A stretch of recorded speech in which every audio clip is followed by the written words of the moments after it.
Now, all the remaining other frogs gathered round the pit to realize that it was indeed a really deep pit. Now, the two frogs that fell in, they started jumping and trying their best to come out of that pit, while the other frogs that surrounded the pit kept discouraging them. They said the pit was really deep and they will never be able to come out of it, no matter how hard they try.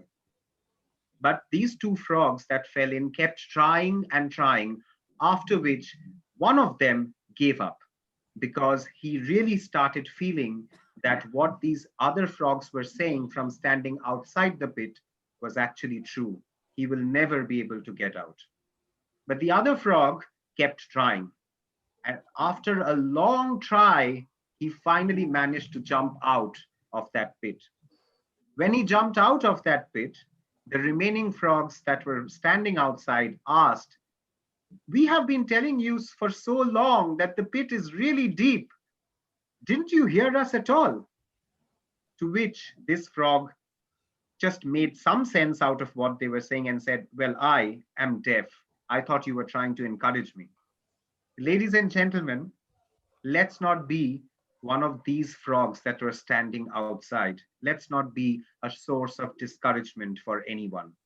Let's encourage people, thereby making ourselves and others grow. After all, that's what Toastmasters is all about, isn't it? On that note, welcoming you all, our dear guests, our fellow Toastmasters, to the Judges Training Program, an initiative by Division Q of District 41. But before we jump right into the session, as it is a virtual meeting, there are a couple of ground rules that I need to make you aware of. So first, let us all keep ourselves muted unless and until we are speaking. If we are speaking, we'll try to come onto the camera as well as unmute ourselves. And this session is going to be an amazing session. So let us abstain from going out or coming into the room while the session is on. So these are just simple rules to follow, and I think we're all good to go. But before we move on, I just think there is a disclaimer that needs to be shown. So if I may request our tech master to kindly share the screen and show the disclaimer, and I'll give you 30 seconds to read the disclaimer and we'll proceed further. I would request the tech master to stop sharing the screen once the 30 seconds are done.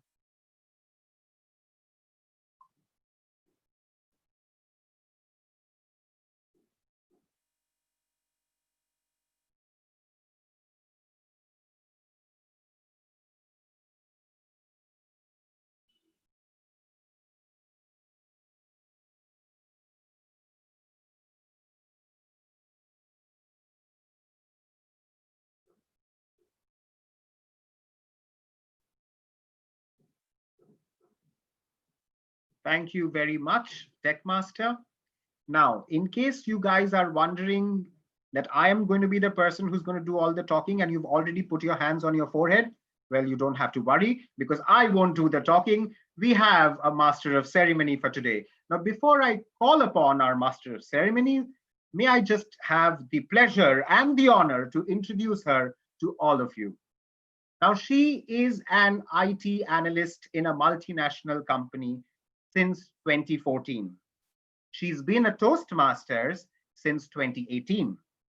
She's the charter member of TCS Maitri Pinnacle Toastmasters Club. She's the president of Hall of Fame winning club. She has been the VP Education and membership of Golden Gavel winning club. Her accolades and appreciations are endless. One more thing, which indeed is worth mentioning, is the fact she's currently serving as the Area Q2 Director. Please put your hands together for our MC for this session, Toastmaster Srishti Jindal. Srishti, the stage is all yours. Thank you so much, Toastmaster Rajashri. And ladies and gentlemen, let me tell you, Toastmaster Rajashri is the president of one of the club in Division Q, and he is hitting bullseye in Toastmasters one by one by winning the Division Q Tall Tales, by being the runners-up in Division Q storytelling and whatnot. So, ladies and gentlemen, can we have a huge round of applause for the Surgeon at Arms, Toastmaster Rajeshri?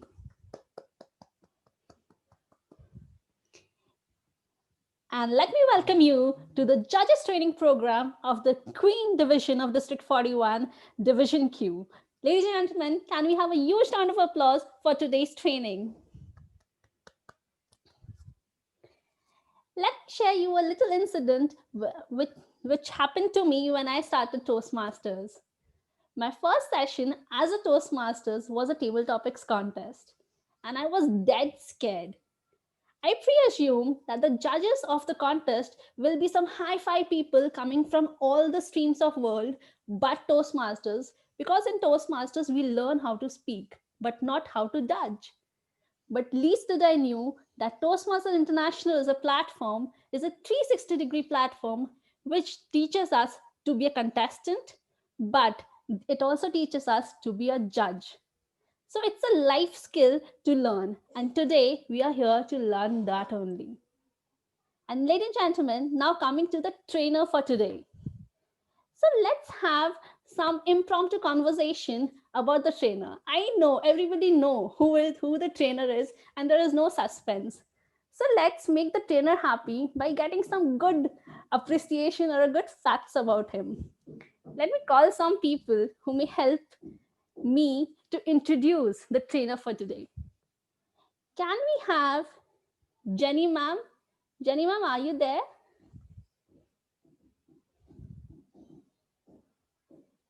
Yes, guys, I'm here cooking and also attending the session. Sorry. Okay, ma'am, we can have your audio. Ma'am, Yeah, do you wish to tell something about the trainer for today? A fact or a about good the thing, trainer. something? Oh my God, there's nothing to tell about him. I'm so excited to be part of his session. And that's the reason I logged on, even though I'm being a very perfect mother today, cooking for my. But Shayak has been a wonderful, wonderful person all through his Toastmasters journey. And I can only say that he has learned in Toastmasters, we say we learn by doing, and he is exactly, I would say, he's learning by doing each and every role that he has performed till now, and each and every one of us should look up to him like a role model, because he is a personification of a person who has grown from the roots in Toastmasters, and the humility that this gives, people who grow from that level up, is something which is amazing. I can tell you, he is very humble. He's a wonderful human being. He loves to give back. He's worked with me in various other streams other than Toastmasters, in CSR. He's always been one person who's never said no. So I think his dictionary does not have that word. The only thing I can say is that y'all are going to have an amazing session. Maybe I'm raising the bar for him and he's getting a little nervous, but I'm sure he's not going to fall. And we are all there to motivate him. So carry on, Shayak. All the best to you. Thank you so much, Shrishti, for that opportunity. Thank you, ma'am. Can we have a huge round of applause for the past district director, DTM Jennifer Ghosh? Now, let me call the Division Q director, DTM Rudra. Yeah, thank you, Shishti. And what can I say about our trainer? So, of course, he's the best. That is why we appointed him as our trainer. But that apart, why I think that he's going to be able to conduct a very engaging session is because we have seen his sessions in the past. He has that ability that no matter if it's an hour long or a 2 hour long session, there's nobody who loses interest in his sessions because he is able to make them engaging, make it interactive. So if we are with him, then there's no amount of time that we'll be bored in his session. So let us all try and be interactive in his session. And I know that Shai can pull it off, and we are with him. Yes. Thank you so much, DTM Rudra. Now coming to one of the area director we have, Toastmaster Seema ji. Can we have something? We are Yes, making our thank you trainer so very much. happy today. No, I'm really happy because the first time that I actually saw Shaik in as a Toastmaster winning all these contests and all, I was in total awe of him. Like, oh my God, someone so young, he speaks so well. And slowly, when he became the area director, and I was part of his, the president at that time, the vice president education. I was vice president education for 2 terms at City of Joy Toastmasters Club, and it was, believe me, only Shayak who made me understand what Toastmasters was really all about. I would ping him at any time of the day or night, and I would get an answer immediately for him. And as far as his training is concerned, what I really like is that it is as if he's having a conversation with his audience. It is not like him teaching and we try and learn and think. It is his interaction and his one-to-one basis, which I really appreciate. And thank God for Division Q. Thank you, Rudra, for bringing in Shayak for the training. Thank you so much. And Shayak, just do your best. Thank you so much, Rock it, rock Asimo. it. Now let's have few more and then we'll call the trainer. Let's ask Toastmaster Rohit. His video is on. Yeah, so hi Toastmaster Srishti. So initially when I joined Toastmaster, like DTM Shayak was for me like an encyclopedia of Toastmasters, like anything related to Toastmaster, any doubt, anytime you just ping him or message him, there was an answer from his side. So he helped me initially a lot. So that's one good quality. Okay, thank you, Toastmaster Rohit. Now we have Sagar.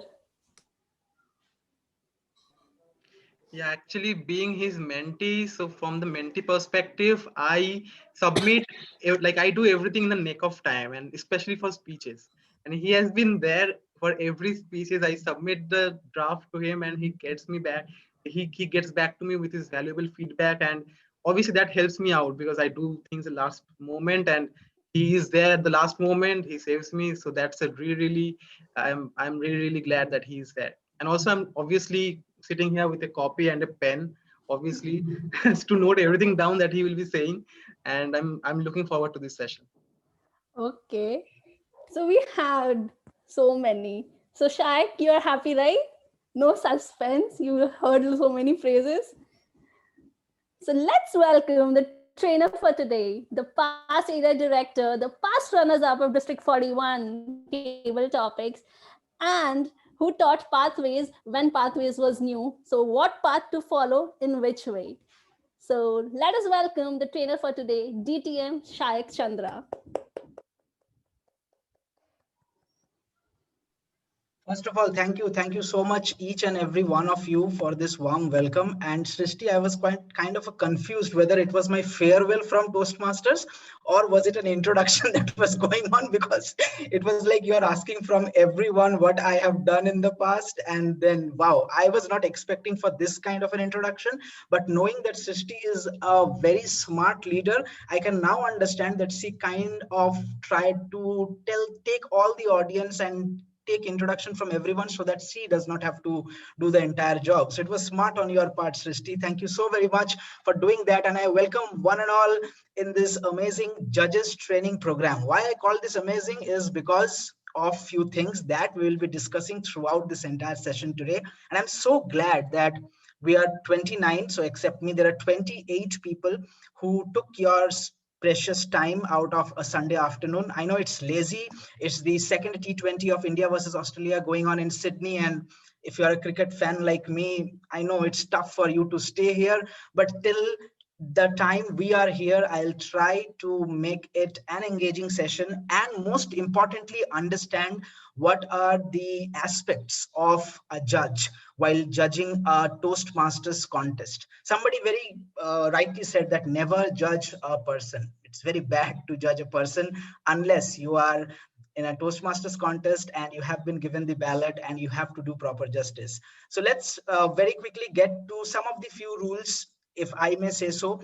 The only rule is feel free to ask any question at any point of time throughout the entire presentation. I do not want any one of you to not understand something and still, muting yourself and allowing me to go, because then the overall objective of the judges training program will be diluted. So feel free to put up questions in the chat box. I would request Srishti to keep a tab of the questions in case there are some questions in between.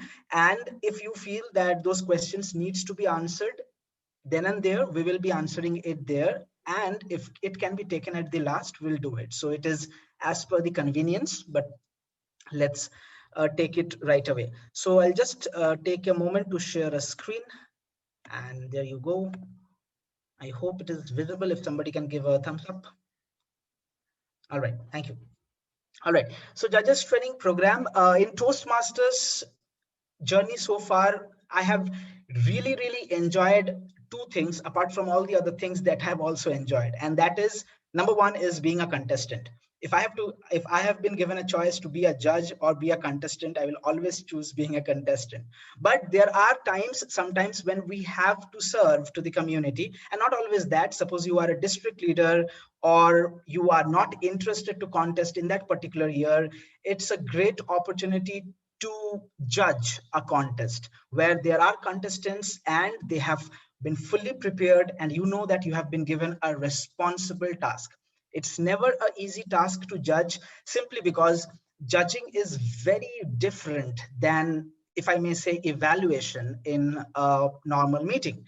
And we will come to that. But I think judging at the first place is very sensitive responsibility.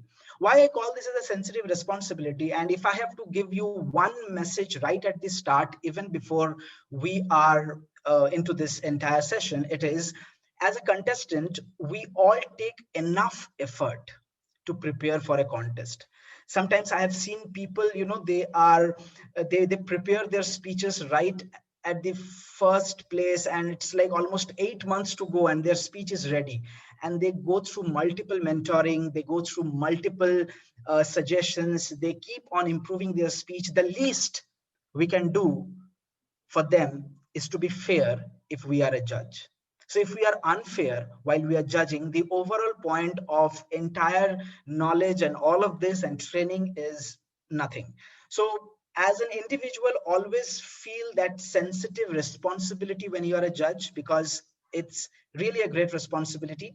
And today we'll be discussing about how to take that responsibility well. In other words, how to be a good judge. Very quickly, I wanted to discuss with you a few points, and these are purpose of speech contest.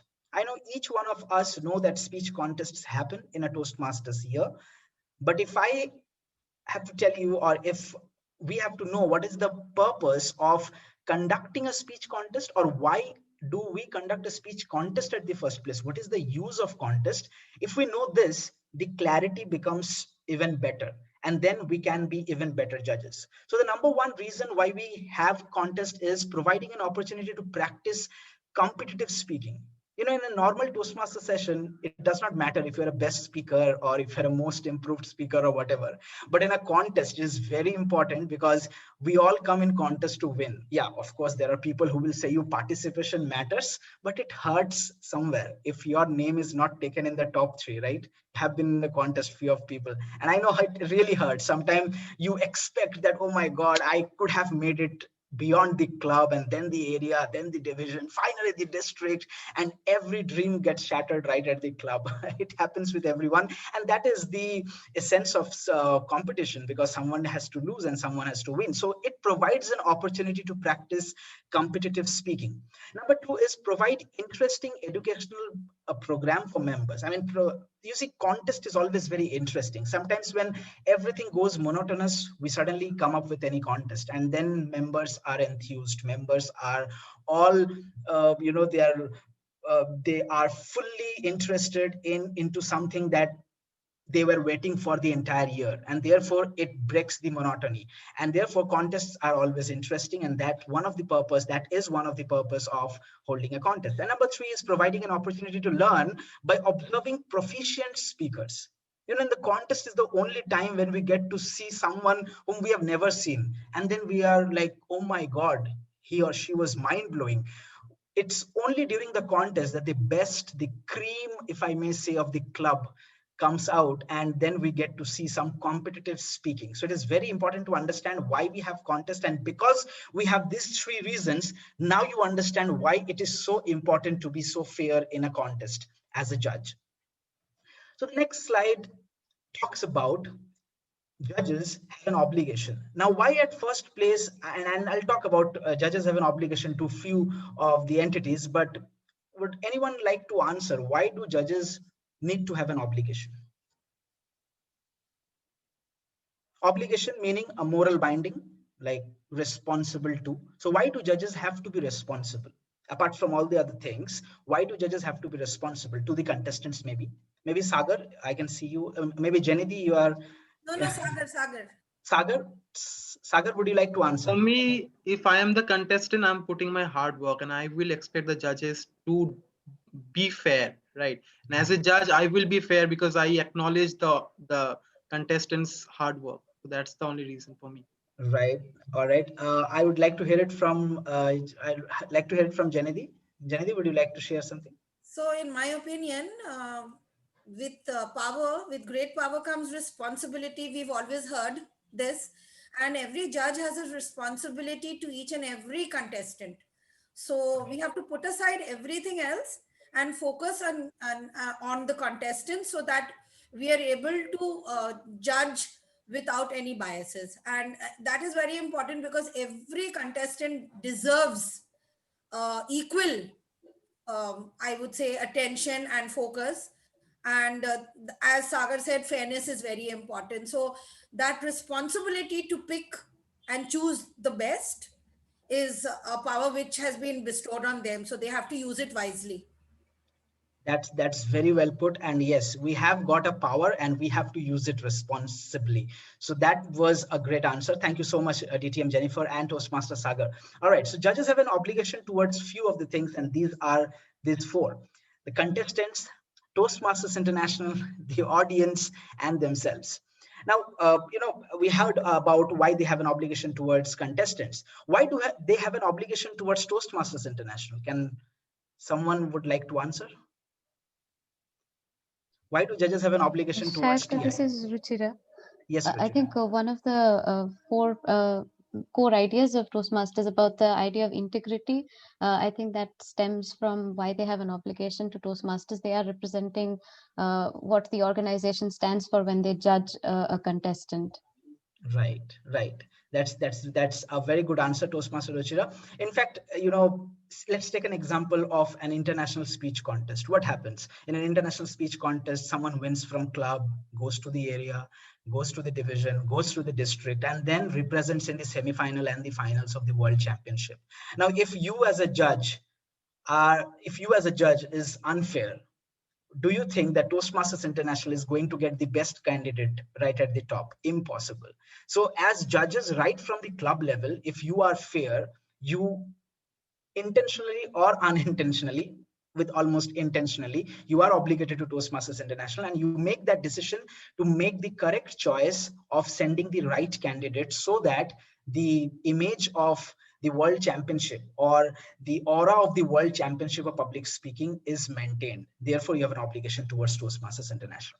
Number three, okay, I'll not ask many questions. Number three is audience, because audience, yes, judges have an obligation towards audience. Audience just come to see that they need to see who is the winner, and according to them somebody is the real winner. So judges have an obligation to satisfy that aspect of the audience and themselves, of course, because until unless you have that integrity with yourself, you cannot exude that integrity into anything else that you do. So judges have an obligation to all these four, and while you are a judge, remember that you are catering to the obligations of these four entities, and it is very important to make the correct decision.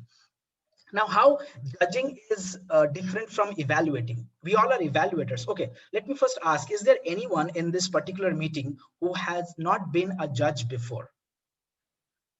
You can ping in the chat if you are, and simply ping yes. Is there anyone in this who has not been a judge before? So all of you have been a judge. DTM Shayak, there are a few yeses in the chat. Okay. I could not see. Sagar, if you can please read out the names. It's Pratiti, Richa, Okay. Toastmaster Sana, and Rohini, Toastmaster. Fantastic. Now, if I put a different question, how many of you have been judges beyond club level? I think there will be more responses that they were not beyond club level. Few of you might have been judges in the club level only. So I feel that while you are judging and while you are evaluating is completely a different ball game. While you are evaluating, you are there to help the person, and in all aspects you will sound as if you are there just to help that person.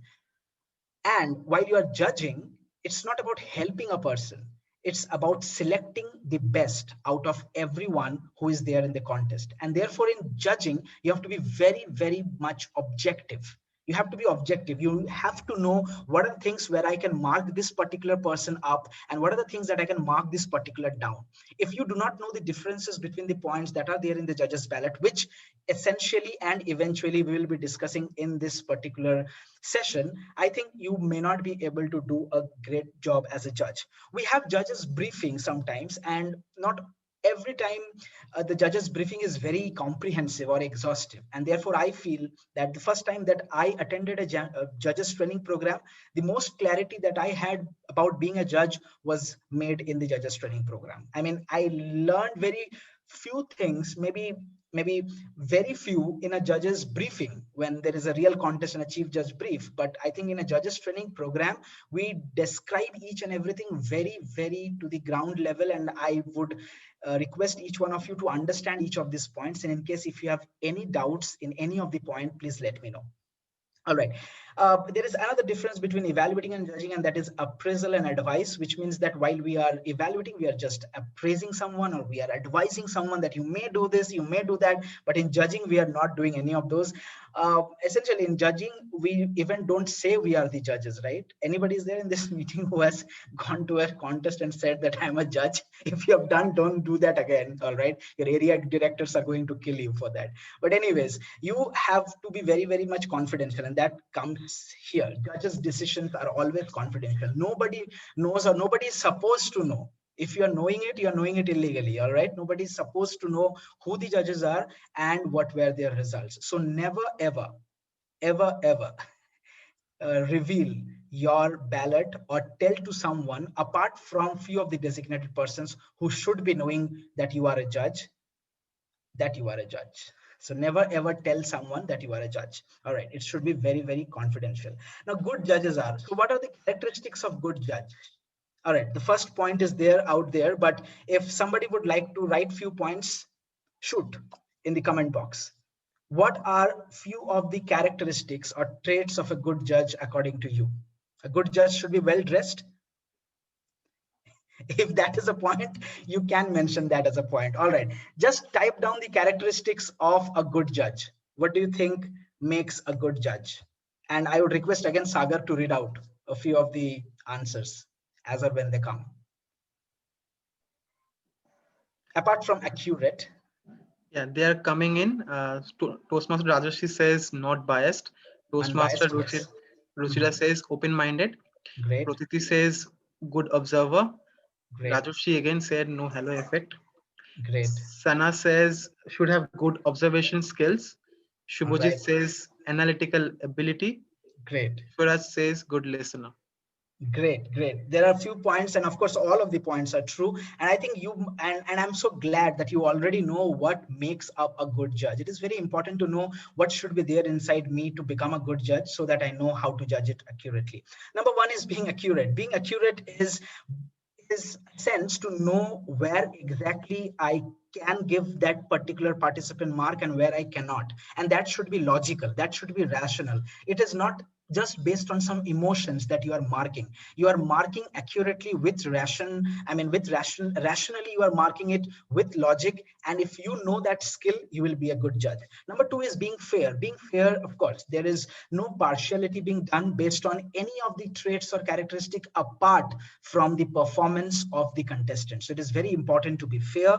Number three is trustworthy. All right. I tell Sagar that Sagar, I'm making you a judge. Do not tell anyone that I'm making you a judge. And then Sagar goes out and then Sagar pings in a WhatsApp group which contain hundreds of members that I'm a judge in this and this contest. All right. So in that case, Sagar won't be trustworthy. So a judge has to be very, very trustworthy. In other words, the chief judge must they must feel that you are a trustworthy person to be a judge. So it is a very important trait. Knowledgeable, I think this is one of the most important thing of becoming a good judge, because if you do not have knowledge, and by knowledge I mean knowledge of a speech, I mean if you do not know yourself what a good speech is, it's impossible for you to judge. If I make you the judge of Dance India Dance, for example, or Indian Idol, how many of you think that you will be able to make the absolutely correct decision? You might not be able to, because you're not competent enough in that particular area. So I think knowledge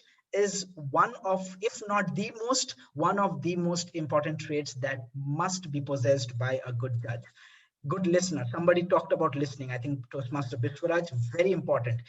Being a good listener, just like we learn in a normal regular Toastmaster session, listening skills is very important. If you don't listen, and if you allow, the moment you're not listening, you are allowing some bias, or you are distracted somewhere, it will lead to improper judging. So you must be very, very good listener. All right, so these are few of the traits of a good judge, and I think you must possess all of this while you judge a contest.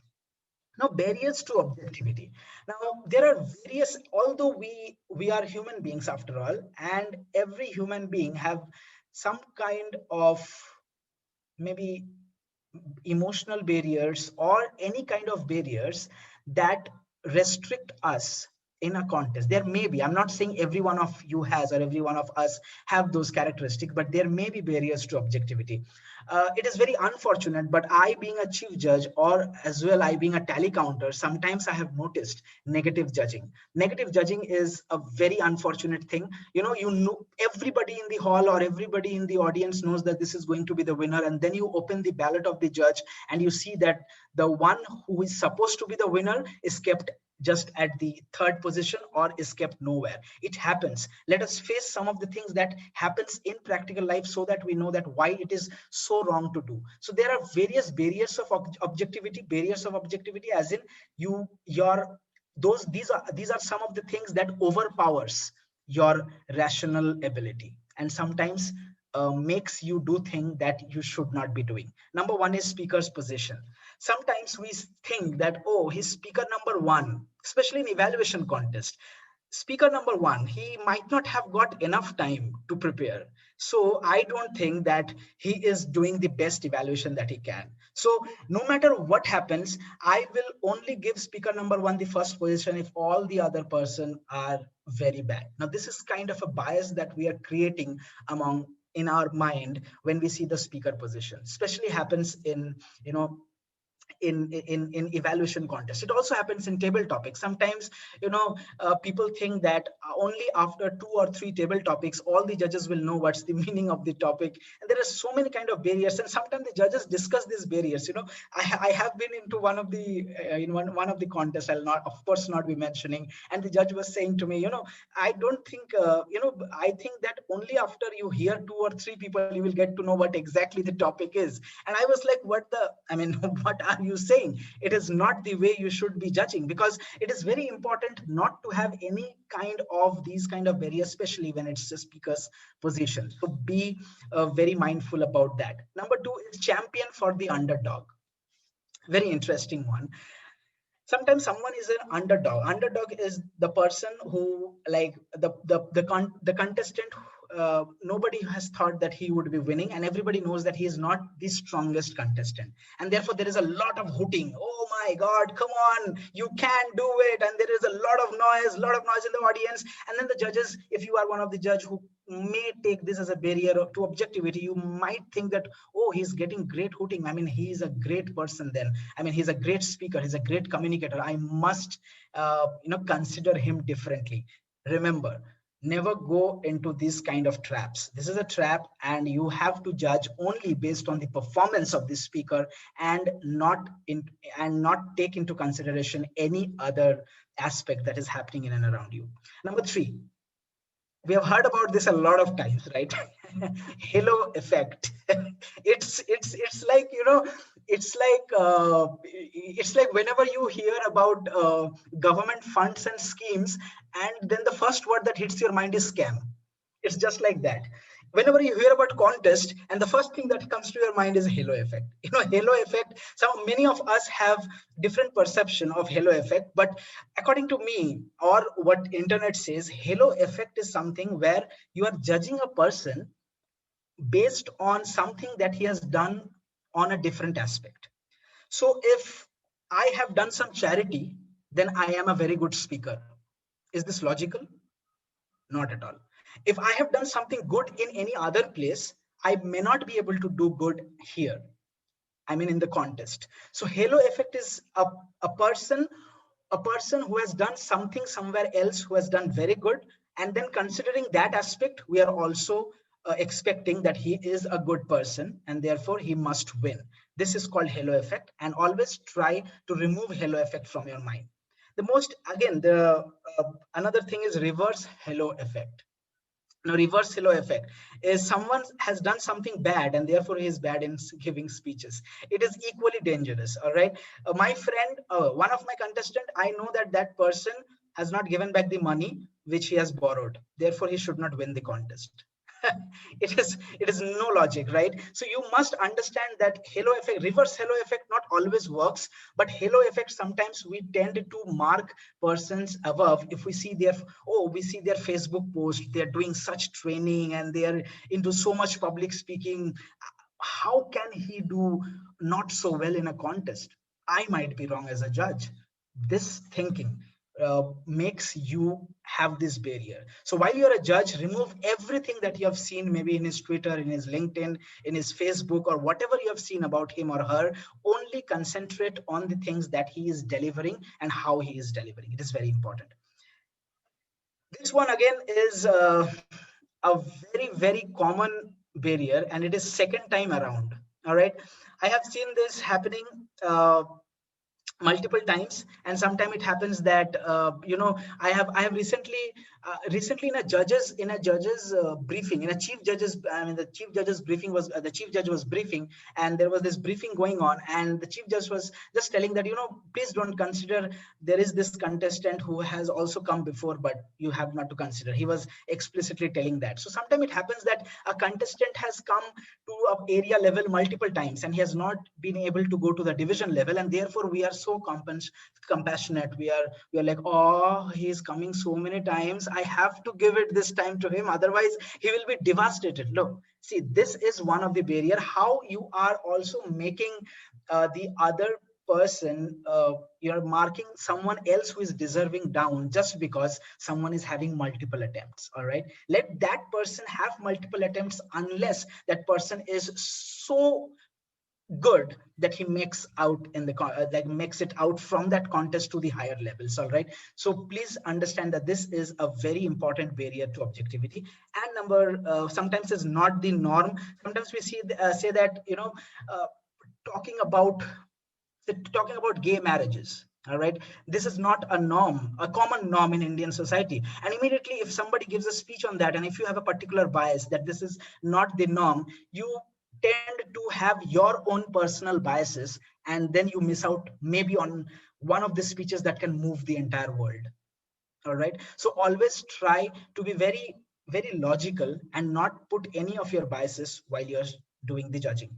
And of course, prejudices and personal preferences. There are people who love dogs. All right, there are people who love cats, and then if I am a person who love dogs and I hate cats, and then somebody comes and gives an emotional story on cat, and I'm like, oh my god, I'm not going to mark this person. She is talking about cat, I don't like cat, why has she come up with a cat? This is personal preference. All right, have personal preferences outside. All right, this is very, it happens, we are all human, and you sometimes don't do it voluntarily. Sometimes it is so involuntarily, it happens so involuntarily that you even don't realize. So try to make this in mind, that whenever you are hearing to a speech, you are hearing without any barriers that we have discussed so far. All right. Shayak, Yes, can I interrupt? I just want to ask you something. sure. You were talking about the speaker position, so I just wanted to highlight on that. Yes. Supposing there are 5 contestants, and I have started listening to the first contestant, I find him or her absolutely fantastic. I've marked the highest. But as I continue hearing the next speeches, I find that a couple of them are much, much better than the first contestant. So now how do I do? Which I find them much better. So do I deliberately mark down in the beginning itself, thinking that the next contestants are going to perform better? Do I give it that way? Or, how do I adjust that? All right. So I think that's a very fair question, and it happens regularly with most of us, maybe. And I think one of the ways to tackle that is something that I regularly practice while I am judging is when I mark the first contestant and I then hide the marks.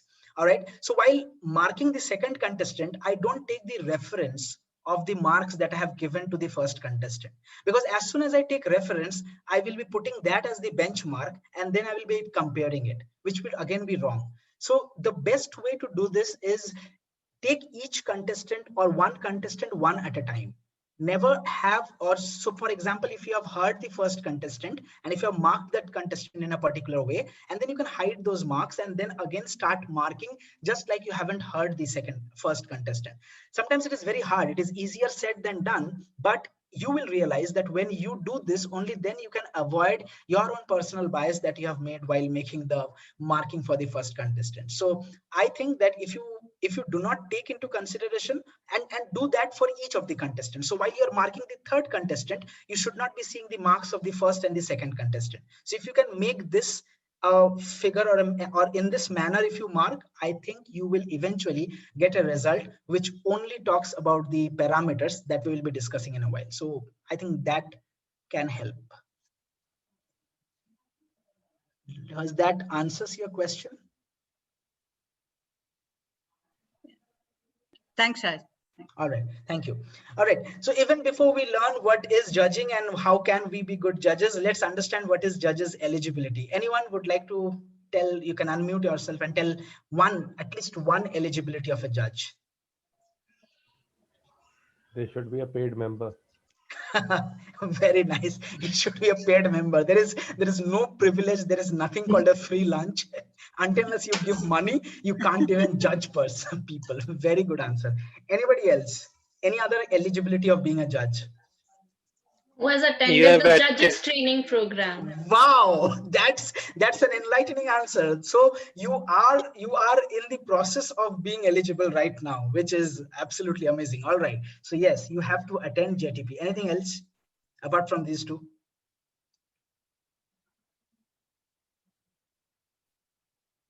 Yes. For speech contest, one has to do, I think, level 2 or level 3. Level 2 or level 3? Yes. No, I'm asking you level 2 or level 3? Not sure. I think level 3. All right, you're not sure. Anybody else would like to take it a try? Yeah, it will be level 2 for that. And okay. I think, and yes. One thing is that if you are a judge beyond the club level, you cannot be a participant in other areas and districts. So suppose if you are a judge in an ISC contest, can you participate in table topics in other area? Yeah, I can. All right, which means that you will not be participating in the same contest that you have judged, right? All right, very good points. All right, let's see all at a time very quickly. Must have attended a JTP. Of course, yes. Must have completed 2 levels from Pathways or Project 6 from CC Manual. And this is the criteria till district level, which means that if you're judging it at the region or the semifinals, there is a tweak in the criteria. I know there is it's almost unlikely, but will anyone like to give it a try?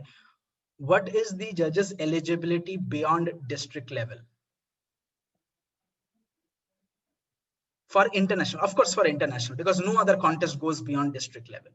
So for an international speech contest beyond district level, if you are judging, and it's just for your information, maybe being an accredited speaker. Oh, that is too much of an expectation. All right, no, that's not the answer. But I'm really glad that you know accredited speaker. About accredited speaker. But yeah, that's not the answer. Anybody else would like to give? Has done a judging before. Has been a judge before. Okay, has been a judge before. At which level? So if someone has done a judging at the club level, district. Sorry? At the district? At the district, all right. I take that No, answer. Is partial. area level has done at least. At least area level. All right. That's a very good answer. At least area, or maybe area, division, district, and only then. There is another criteria to it. Just keep guessing. You might end up into the right answer. You have to He or be she a must member be of the trio or the quartet or something. no. All right. It was a good try. That's not the answer. Completed a path. Sagar, you are absolutely right. I do not know if you knew that before. You have to complete an entire path, or you have to be an advanced communicator bronze or advanced leader bronze. I mean ACB and ALB. So these are two requirements. One, after pathways, this entire completion of a path was the requirement, or you have to be an ACB or ALB, and then you can judge. So very well done. All right, must be a member in good standing and have not competed in the same contest type during the same contest cycle beyond the club, which means that if you are a contest, or if you have a plan, if you are planning to compete for a particular contest, you are not allowed to judge for that same contest style, which means that if you are participating in table topics, and if you are also if you are also judging a table topics contest beyond club level in the same contest cycle, then you will be disqualified. All right, so it is not allowed. So please keep this in mind. If you are a serious contestant and then somebody gives you a call and do you want to be a judge, and you're like so excited, yes, I have attended a JTP, I want to become a judge, and then finally you realize that the privileges are snatched from you of taking part in the contest. So don't do that. All right, so that is one thing. All right, now know the rules and prevent misconception. Now here we'll be discussing about the most important thing that a judge must know while he is sitting to judge a particular contest: the judge's guide and ballot. All right, we'll be discussing this ballot into separate parts, and each and every contest has a separate ballot. So an international speech contest has a separate ballot, which is called as a judge's guide ballot. There is a tiebreakers ballot. I'll also be discussing about that. And then there are other things like other contests, like evaluation contest and table topics contest. This time we don't have a humorous contest, so you may need to know the criteria as to how you judge all these contests. Very quickly, judging criteria are divided into three parts: the content, the delivery, and the language. All right, you have to mark your contestant only based on three different categories: the content, the delivery, and the language. We'll come to the first part, which is the content. The content carries the most number of marks, as in it contains speech development, effectiveness, and speech value. In ratio, it has the most weightage. The speech development consists of 20 marks, effectiveness consists of 15 marks, and speech value consists of 15 marks. Now we'll be discussing what we mean by all of these points. Speech development. Would anybody from the new Toastmasters, I would like to see the Sana. All right, we have Sana in the meeting. Yes. Sana, if I have to ask you, what do you mean by speech development? What would be your answer? So basically, I think it will be the structure of the speech, that how conclusion, the bottom part, or how the introductory part is. Okay. So for me, that is speech development. All right. Is there any new Toastmaster who would like to give it a try? I can see Shilpa, Sudeep. Anyone? All right, Shilpa, if you're there, would you like to give it a try? Apart from the structure, what do you understand by speech development? Okay, I think Shilpa is not there. Anybody else would like to give it a try? I cannot see all the names, by the way. Most of them are veteran Toastmasters. Some new members. Nishant? Shayak, I'd like to go. Is Yes, that okay? please. Yes, please. Yeah, I think it would be how the content progresses. Like it should build towards a good conclusion. Sorts, yeah. Okay. Okay. Okay, all right. So I think both of you are correct, and almost all of us who are veteran Toastmasters already know what a speech development is. But just for the benefit of all of us, let's understand. So speech development consists of three main parts: the structure, the organization, and the support material. The structure is very simple, whether it has a proper introduction, a body, and a conclusion. If you don't find that, that means the speech lacks a good structure. Organization, how each of the idea is organized, whether there is proper transition, whether the organization of the speech is lucidly explained, whether you are getting to understand what the speaker is trying to tell you. Because if the structure is not good, if the organization of the thoughts is improper, you will find it very difficult to understand what the speaker is saying. So try to find whether you are able to understand this speech very smoothly or not. If you are, then the organization is good. If speaker is talking about two different ideas, and whether these two different ideas are closely linked with a good transition, that is also an example of speech development. So speech development talks about everything that you can feel but not hear. I repeat, speech development is all about what you feel, but you can't hear. So it has nothing to do with words. It has to do something with your understanding. It has to do with something as to how whether you are smoothly able to understand or not. If not, then there is a problem in speech development. It does not have a proper conclusion. You felt that the speech went very hasty towards the end. Just as the speaker saw the red card, he somehow tried to make it up, and then things didn't go well. So all of these things come under speech development. The next thing is support material. All right, so whether he's giving proper example to all of the things that he's saying or not. Suppose somebody is claiming that malaria is the most dangerous disease in the entire world, for example, whether he's giving proper statistics. So that is a support material. Support material does not always mean that the speaker has to come with a prop. It can sometimes be facts, it can sometimes be figures, it can sometimes be stories. These are support materials that are there in the speech, so that you know that yes, there are things that are there for me to understand, or for me to believe what he's saying. So that all comes under speech development. Number two is effectiveness. Effectiveness is achievement of purpose. Now, how to define this?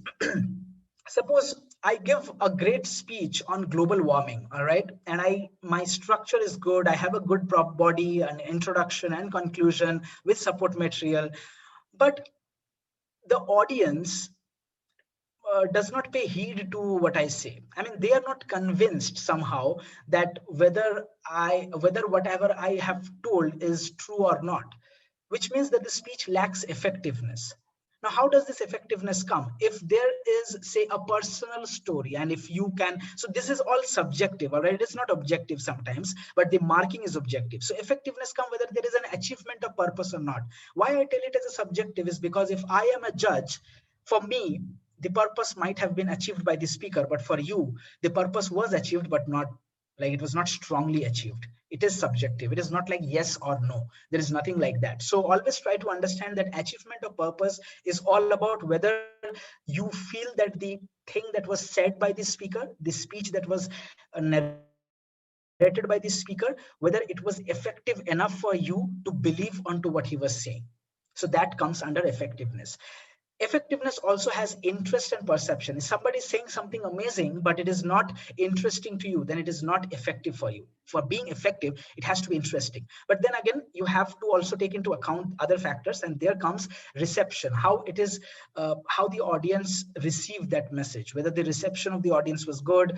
Sometimes you have to also think. So while we evaluate, we say, right, it should always be my opinion. I feel, uh, you know, we never say the audience enjoyed. We always say in evaluation, I enjoyed.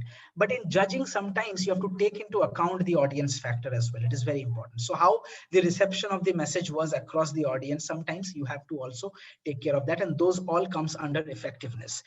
And number three, the most important thing is speech value. Now, there are various people, there are various judges, they sometimes get confused between effectiveness and speech value. They think that something which is effective need not or may not have a speech value, but something which has a speech value will definitely be effective. By that I mean is that if you are giving a speech where you are changing someone's idea, if I am giving you a speech that going outside in times of COVID-19 is a great idea. If I say this, all will, if there is a tomato right in front of you, will throw it to me. But now, if I give you something to believe, and if I give you a great story maybe, or some facts or some figures which tells all of us some believable thing, something that you might not have thought before, something that I give you that you thought that, oh my God, this is like amazing, I did not think about this. That's where value comes in. That's where you think that, all right, so this is also another way. Just giving you an example, but there are few of the preconceived notions. Sometimes speakers are so amazing that they give you such a message that changes your preconceived notion. That is value. So always try to mark. So this value thing is, and therefore this is a very sensitive part. Always be very, very, very, very accurate while you are marking the value, because sometimes people get confused whether it was effective or not, but value is something different. All right. Next comes effectiveness. All right, we discussed. Yes. Shayak, may I ask one question? Of course, please go. Yeah. Here you have, say, for instance, in speech development, you have a structure, organization, and support material. Now, how do I balance this? Like the maximum marks can be given as 20. So for now, if I find that the support material was amazing, but the organization could have been better. So how do I balance my weightage? How do I split the 20 points? I mean, is there any way for that, or do I just depend on my... Yeah, if I may answer you this, it completely depends upon your fine judgment. All right, but if you feel, because now that you are a judge and you are expected to also have been completed few certain levels and you know about speeches, you will be in a much better place to take that decision, that if the support material is used, that's okay, but if it is haphazardly used, what is the meaning of the support material, right? Which means it must have an organization first. So therefore, you will automatically, in your fine judgment, you will automatically give marks accordingly. Now, I am not in a position to tell you whether you should give 14 out of 20 or 15 out of 20. That is completely subjective. But you have to see whether, it's okay that the speaker has delivered that, but whether it was delivered in a haphazard manner. So of course, when I say this, organization comes into the priority. So that as a judge, you will be knowing, and that is how you will be marking it. So there is no particular weightage. Weightage only exists as it is defined in the ballot, which means that speech development will get only out of 20. Effectiveness will only get out of 15 and things like that. All right. Thank you so much for that question. Yeah, thank you. The next is delivery. All right. And the first word is physical. What we mean by physical is our appearance, our body language, and our speaking area. But unfortunately, everything has changed in this year. This is year 2020. We are not on a stage and we do not know what is body language, right? No, we know. By now, we have come to know that what is body language and how are we going to mark here. First of all, appearance. What do you mean by appearance? If somebody comes with manyavar, all right, that is appearance. And you'll give them good marks? No, of course not. They might not be so much rich, right? So don't give marks based on the economic status of a person. All right. Yeah. Anyways, so physical appearance is something that is appropriate to the speech. All right. So there can be some person or some contestant who has dressed accordingly so that it complements to the speech. I remember a contestant called Nitin. He was from City of Joy Toastmasters Club, and in his division contest, he went with a half pant and a Horlicks bottle or something like that, and that was his speech all about. He was trying in his speech, he was trying to be a kid, and his speech demanded it to be so. So there are various occasions in which you might not always come with a suit and a tie and a shirt, although it looks always great if you are wearing that, but that should not be the basis of your marks. If somebody is wearing a t-shirt, don't just mark him down because you don't like t-shirts. All right, you have to like t-shirts, or in other words, you have to like the speech and not the t-shirt. All right, so that is the point here. All right, the next is body language. Now see, it is very easy to judge a body language while the contestant is on a stage. They're moving around, they're coming in front of the stage and all of that. But when it comes to a virtual medium, it is a bit difficult. But till now, we have seen various instances where people have used the virtual medium effectively. And that is how you will be marking them here. So if they are coming in front of the screen, they know their stage area, they are making their hand movements in a way that it is not going outside, just like me right now, it is going outside. All right. So if they are well or if they are cognizant about their body appearance and their body language, and if you feel that it is adding to the meaning of this speech, sometimes somebody just moves around, right? That is not purposeful. So if the movement is purposeful, you're going to give them marks. Speaking area is very easy. Right now it's only the screen area, and sometimes while in an offline contest, the contest chair explains that, you know, the contestant must not go this end of the stage, that end of the stage, in front that, in back that, and all that. So contestant must confine themselves, but it is completely up to you. If you feel that marks can be given, again, it's in a fine judgment, but these are the meaning of the characteristics that are placed under physical. Next is voice. Voice, it is very important to understand that whether the voice is used aptly or not. Right now it's in pathways, so every project require voice, but if there is any uh, one in this room who has already done, there are people in this room who have done their computer and communicator manual. There was project 6 which talked about only voice. So there are various aspects of voice. There can be loudness, there can be pitch, there can be pace, there can be so many inflection and so many other things that can be taken into account, whether or not you find it appropriate. Each and everything in your judges ballot boils down to this one point, whether you find it appropriate or not. If you find it appropriate, then judge accordingly. If you don't find it appropriate, then judge accordingly. All right. So everything comes under appropriateness. If somebody is trying to fake their, sometimes somebody characterizes their voice having a mother and a father, and then they make the voice of their mom, the voice of their dad. Sometimes it looks very natural, but sometimes it gets very artificial. It is again upon your fine judgment to understand that although he is using voice modulation, whether it is used in the correct way or not. So everything, again, see, boils down to appropriateness of each and every characteristic. Volume, again, if somebody is speaking but is so low that they nothing, so you're not able to hear. So if it is something like that, then again you have to mark them down. All right. The next is manner. Now again, manner is a very subjective term. It simply means that whether whether the speaker is speaking with conviction. All right. Sometimes you know that the speaker is telling a true story. Sometimes you know the speaker is not telling a true story. You know, the speaker is telling something that is unbelievable, so unbelievable that it looks like a tall tales. That time, if you are judging an international speech contest, you have to mark that speaker down. So it is all about how the speaker is projecting himself or herself in front of you. That comes under manner, whether he is enthusiastic to tell that message or not. In table topics, sometimes you'll see some speakers are so enthusiastic that you like to hear them. All right. And then there are some speakers who just like come and they tell something, they go, they're not enthusiastic. So you may mark them down in this particular thing, not on other particular aspects. All right, directness, whether they are getting to the point or beating around the bush, this comes under directness. All right, so mark them accordingly in this particular place. So remember, in delivery, there are 3 places where you can mark: physical, voice, and manner. And then the last part, the last section of the ballot, which is the language. It also contains 2 things: appropriateness and correctness. Sometimes there are contestants who cracks jokes which are below the belt.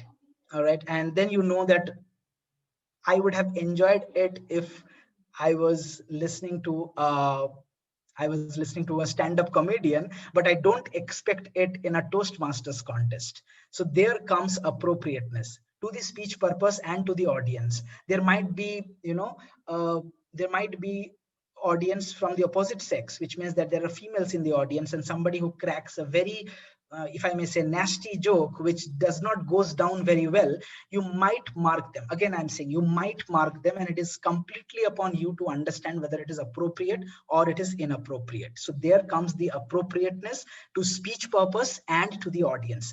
And lastly, the correctness. Sometimes the speech is amazing, all right, that's a great idea, and then they have used everything, prop and all of that, great appearance and everything, but the grammar is not that good, all right, or the pronunciation is okay, but it could have been better. The word selection, I don't find any Sashi Tharurian words in the speech. So, and if you have, or if you want to, so if you ask my opinion, it's only when you find it as an impediment to understand the speech, only then you should mark it down. All right, sometimes yes, there might be some grammatical mistakes, but if that is not an impediment to the entire speech, you don't mark them down. And therefore you will see the grammar part has the least marks. It is least as in appropriateness and correctness both have least mark, but 10 marks. So you can be lenient on this, but if the grammar is so bad, or not so, I must not use the word bad, the grammar is so not so good and that you don't understand the meaning of this speech, only then you mark that particular person down. So that's how you mark all of these points in the ballot. At this moment of time, if you have any questions, please, you can ask, or we will proceed forward. We will also go into table topics and evaluation ballot right after this. But in this international speech contest ballot, if you have any questions, you may put up.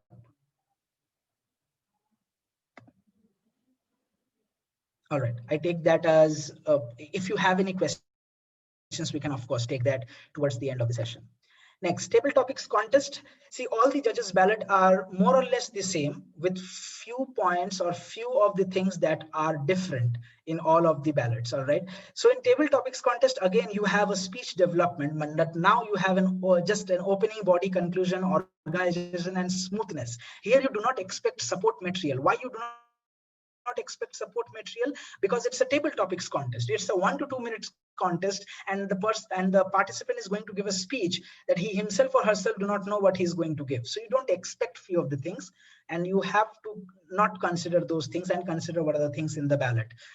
Of course, if a contestant uses some prop even in a table topics contest, and if that was not planned, that can go very well. But try to mark them on speech development, opening, body, conclusion. All of you know what does this mean. Organization, as we discussed, and smoothness. Smoothness is again transition, especially in table topics. It happens, people take various examples, and suppose somebody took an example of, say, Virat Kohli about being a great cricketer, and then they take an example of, say, Mother Teresa, and immediately they come from Virat Kohli to Mother Teresa. You don't find a link. How is Virat Kohli linked? You scratch your head, you don't know what is going on. In that place, you might mark them down in smoothness. All right. So each and every idea should have a logical flow. That is very important, no matter which speech it is. Even in a evaluation, in a table topics, there should be logical flow. Effectiveness. In effectiveness, in table topics, we have logic, directness, enthusiasm, achievement of purpose, and audience response. Kind of the same characteristics or same traits that we were looking in the international speech ballot. Physical, again, same. Appearance, body language, speaking area. Voice is same, appropriateness is same, and correctness is same. There are few things that are there in ISC or international speech contest, but are not there in table topics contest. So you don't take care or don't take into account. Now, here is one important thing. The important thing is sometimes we get swayed by people who speak so fluently that we often don't realize, and this especially happens when you are new to judging. You feel that, wow, in a 1 to 2 minute speech, he was not even knowing the topic, and right now he has given such a brilliant speech. Sometimes we miss the fact that whether he has spoken on the topic or not. Sometimes we are so swayed by the delivery of the person that we miss the crux of the topic or the meaning of the topic. So if you feel, and in my personal opinion, one of your primary objective while you are judging a table topics contest should be whether the person is speaking on the topic or not.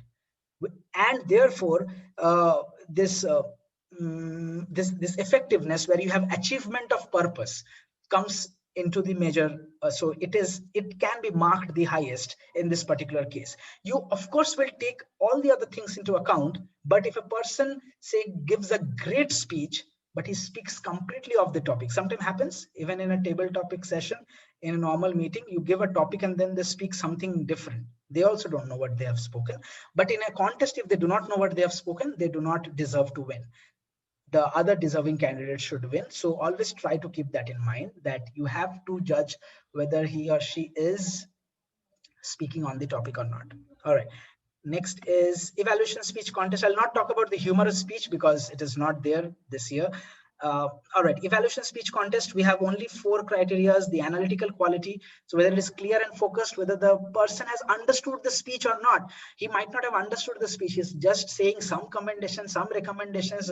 Don't know, somewhere he has heard voice modulation was not right and he is saying. Sometimes you will see, no matter what the speech is, your stage usage was not good, or your voice modulation could have been better. These are few of the things that every time sometimes some contestants say whether it makes sense or does not make sense. So you have to know whether the analytical ability, how is his or her analytical ability, that comes here, whether it is clear, whether it is focused. Recommendations: positive, specific, helpful. Very important. If I say for example, Srishti. So if Srishti is giving a speech, and if I say that Srishti, your stage choreography or your stage movement could have been better, Srishti will tell where. Like, if I don't mention it exactly in which place of this speech, it is no help to Toastmaster Srishti.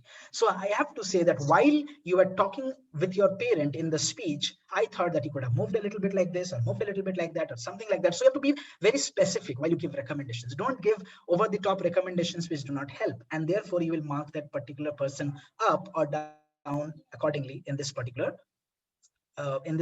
aspect. Next is technique, whether it is sympathetic, sensitive, motivational. So it has to be motivational. Evaluation is something where we motivate people. If he's so direct in a contest, if the contestant is very direct, you don't find it very motivational. You find that the person is actually scolding the speaker, then just don't give him or her marks on that. So technique will then go down for, especially in a contest. All right. So sympathetic, sensitive, and motivational. Something I will say to the speaker, and something that the contestant says to the speaker, so that the speaker is so motivated that he or she is gladly listening to all the recommendations, and he or she will incorporate it. So it is very important.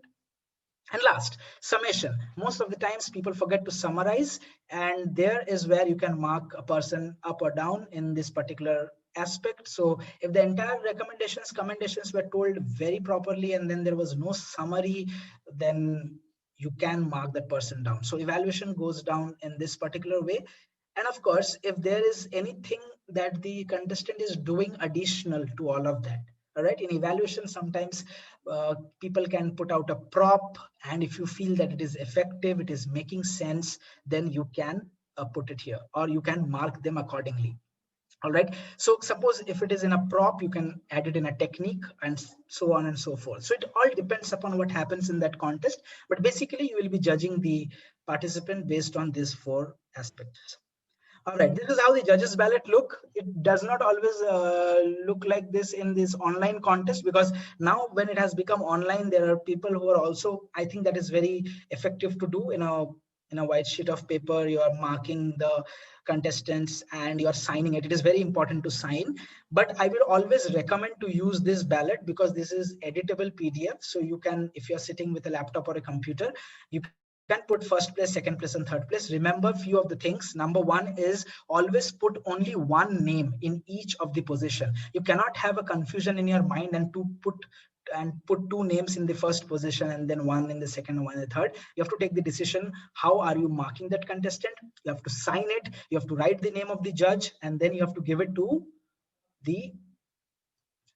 whom do we give the ballot? We give it to the contestants. Tally counter. No, right? Sorry. Tally counter, right? Sorry, ballot counter. Tally counter, yes. So we give it to the tally counter. Yeah, right. We give it to the tally counter, or in case if we're unable to find the tally counter, we may give it to the chief judge, but we give it to the tally counter. All right. Okay.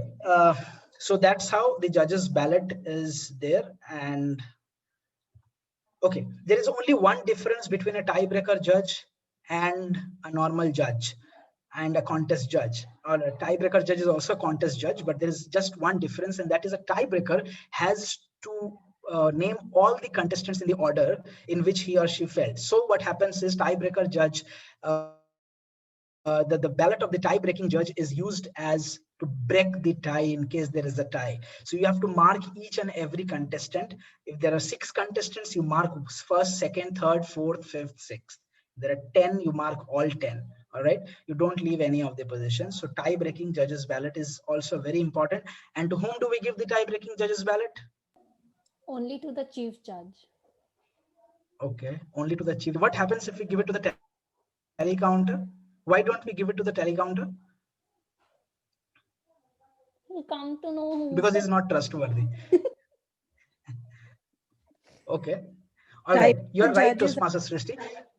Janity wants to speak. Confidential. Yes, confidential. Very. That's the apt answer. Tiebreaker judge is always confidential. The confidential role. Right, right. Thank you so much, DTM Jennifer. Tie-breaking judge is a confidential is the confidential judge, and you should not give the ballot to the tally counter. Only the chief judge knows who the tie-breaking judge is. As a tiebreaker judge, you are also not supposed to know who the other judges are, and the other judges are not supposed to know who the tie-breaking judge is. All right, you understand? This is like a web series of Netflix. All right, so many complications, but yes, at the end of the day, all of this happen because we have to abide by the speech contest rules. As a tie breaking judge, you're not supposed to disclose who the tie breaking judge is. Only the chief judge's name is disclosed, and the judge's name are disclosed to the tally counter, because the tally counter will eventually know, because the judges will hand over the ballot. So, and the tally counter will also go with the chief judge to count, and then the tally counter will know. So tally counter also has to be trustworthy, and we are not talking about tally counter here, so that's okay. All right, with that I end it here. Any question, judges?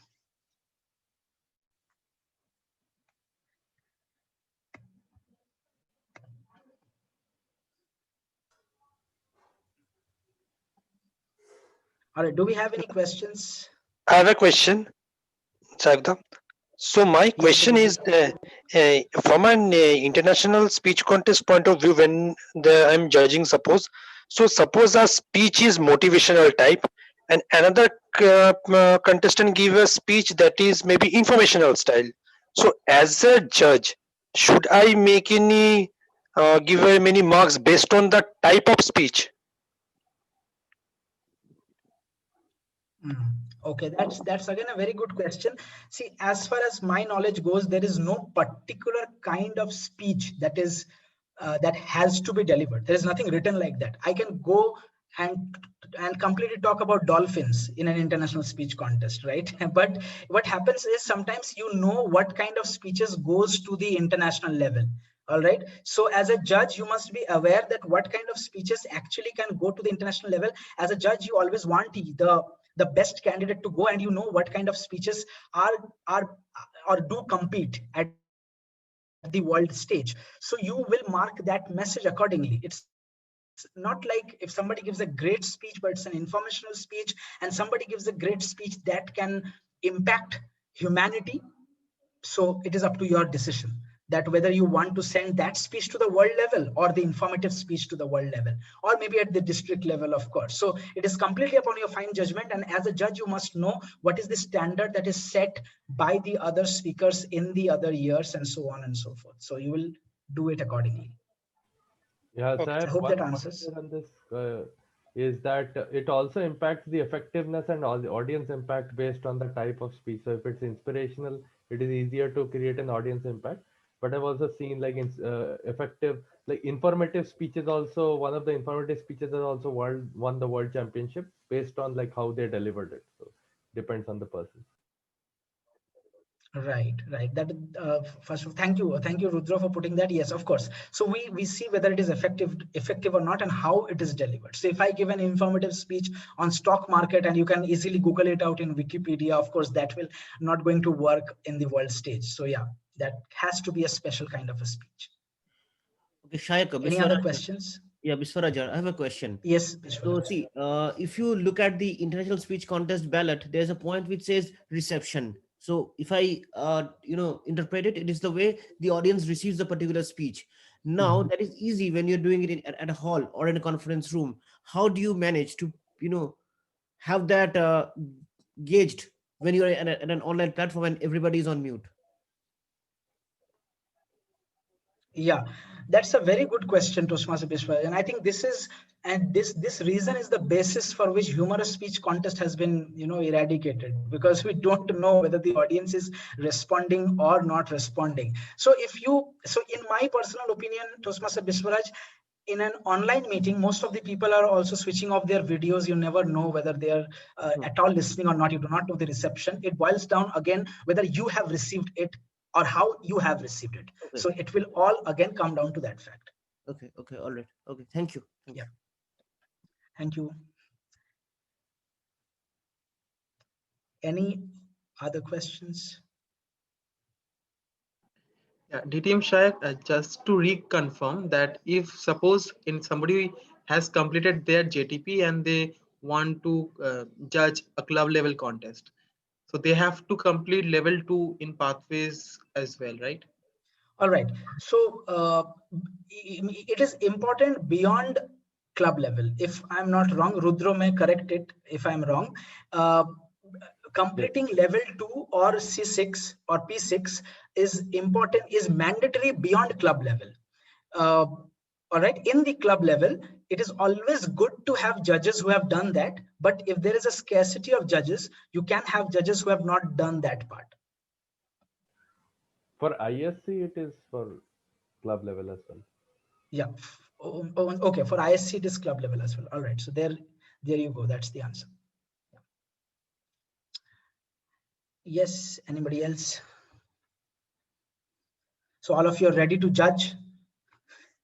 And of course not. There are so many contestants sitting here who have been asked to mandatorily attend this. You have to attend the JTP. Sister is like, I'll send that list to the district. Anyways, it's always good to attend. It's always good to know how are you going to be judged. Now it is going to help you write your speech even better. Now you know that if I don't have these things, judges will look into it. So I think it helps otherwise.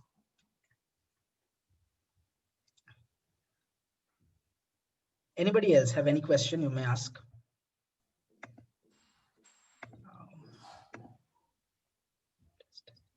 All right, I missed out on one small point, and that is protest. All right, protest, sometimes it happens. All right, it's a responsibility of the chief just to resolve the protest, but as a judge you must know that what is a protest. All right, so protest happens if, and protest always happens before the announcement of the results. A protest happens when a member is not in good standing. So suppose he has not paid the dues, and then even then that he's participating, you can protest. Or if there is a copy of 25% of the materials, that there was such a speech which was given by such and such person before, and that same thing is used here, then you may raise a protest. But remember, if you raise a protest, you have to show substantial evidence to the chief judge. So if you simply say that I feel that that person has copied, and if the chief judge asks that what is the proof, and if you cannot show the proof, then there is no point of protesting. All right. So always remember that you have to show evidence while you protest. And how to resolve protest, that is a part of the chief judge's training, and we'll not be discussing it here. But know that you have the authority to protest, provided that it's a valid protest. And how to decide whether it's 25% or not in your, so that is up to the chief judge to decide. But if you want to decide it yourself, sometimes people ask how it is 25%. What if it is 24%? Who does the math? Nobody. Right? So there is nothing called 25% or 24%. If you feel that it has substantially impacted the speech to 1/4 of the part, kind of, then you can go. And then again, it is completely based on the chief judges and the other judges discussion that whether that protest will be considered valid or not. So that's how you go. Okay. Hey, Shayak, one mistake I made. So for ISC, it's not mandatory at the club level for P6. Okay. Yeah. Okay. So any confusion like this, we can always refer to the club leadership, club contest rule book. So, rule book. yeah. Thank you. Okay. All right. Anything else, guys? You can ask, or we are good to go.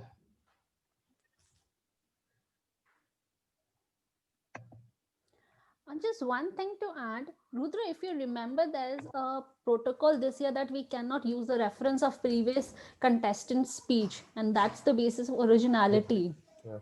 Yes, that is applicable for all the three contestant contests. Yes, yes. So, Shayak, I think maybe you have already discussed that we can't refer to another contestant's speech. So, Uh, that is ground for protest. well, no, I have not discussed that. Rudra, if you would like to, yeah, sure, please go Yeah. ahead. Oh, so the idea is that if there is any reference to any other speaker that has come before you, the essence, the why they have done it to make it fair, because the first contestant cannot use that to their advantage, and it actually generates very good audience response. So it has been made as a ground for protest, not as a ground for disqualification. And then if it has created significant impact and it was done intentionally, and the judges have found out that it's actually happened at the advantage of the speaker, they can call for a disqualification. So the judges should be cognizant of it and mark it and point it out as a protest.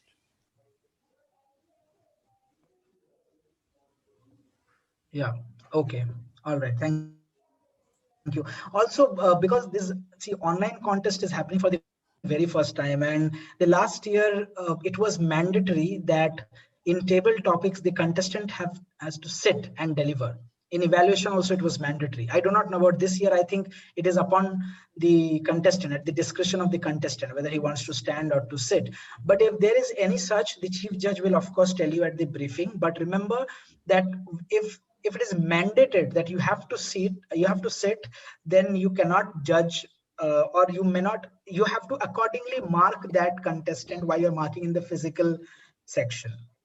All right, so there can be some people, because everybody is delivering from their individual home and houses, and they may not have all the infrastructure always to stand and deliver. So you kind of, it is upon again your fine judgment. There is no yes or no, but it is up to you to think whether it was possible for him or her, yet he is sitting and delivering. So don't take that much into consideration when it comes to body language.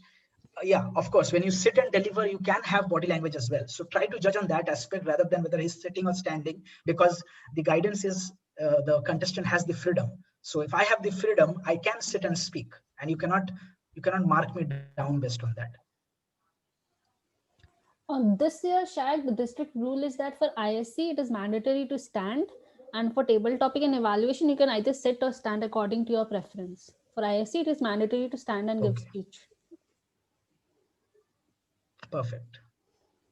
Sounds good. Yeah. Any other questions? I think we don't have any other questions, Toastmaster Srishti. Yeah. So with that, thank you so much for your time. Thank you so much for having me, and over to you, Toastmaster Srishti. Thank you, DTM Shayak, for that amazing training. And that is a charm of Shayak. He can turn out any mundane training into a conversational, plus interesting that audience are keen to listen. Can we have a huge round of applause for the trainer, to DTM Shayak? And now let's welcome our division director, division Q director, DTM Rudra, for a vote of thanks. Rudra, can we have you? Thank you, Toastmaster Shrishti, for conducting this wonderful event. And before I begin, let me thank distinguished Toastmaster Shayak for that beautiful workshop, the judges training program, which benefited so much of so many of us in Division Q and beyond. Because even though we have attended a few other JTP, some of us have, but still there was a lot of things that we could learn that were new and that were very specific to the online environment, the change of rules, and some things that we have missed or forgotten. You brought out so many new aspects to judging and why we should do it, how we can do it better to serve our members and other leaders. So thank you, Shayak, for taking the time to be here and have the judges training program for us. And it's a wonderful privilege to listen to you. Along with Shayak, we also had the master of ceremonies today, as well as the host, come the event chair, Toastmaster Shrishti. Thank you for Thank you for making it possible, making it so smooth. You coordinated everything, start right from the registrations to managing the room, to anchoring the session, managing the time, appointing the sub role players. So well done on your part. He also appointed a few other role players that I am aware of. Maybe you can cover for me if I have missed any. But wonderful work by our Sergeant at Arms Toastmaster Rajeshi to open the meeting on time with so much energy and enthusiasm. Well done, Toastmaster Rajeshi. Toastmaster Sagar, very well managed in the technical aspect. You did not keep anyone waiting in the waiting room, and you handled all the sounds, and there was no unmuted people having background noise, or there was no delay in spotlighting the right people. So thank you for that. And finally, Toastmaster Nishan, thank you for showing the right cards on the right time and keeping track of time as the timer. So I hope you all enjoyed the judges training program. Now let us make the most of it with the contest season. Either let us judge or make use of the judging knowledge to make our speeches better and win the contests. So with that, I will hand over to Toastmaster Shishti to close the meeting. And if I missed any role players, to please mention, and Yeah. we can now close the meeting. Thank you. Thank you, DTM Rudra. And now let's have a little feedback as we can see some people here. So Can stop we the have recording. the area director of one of the area of division K,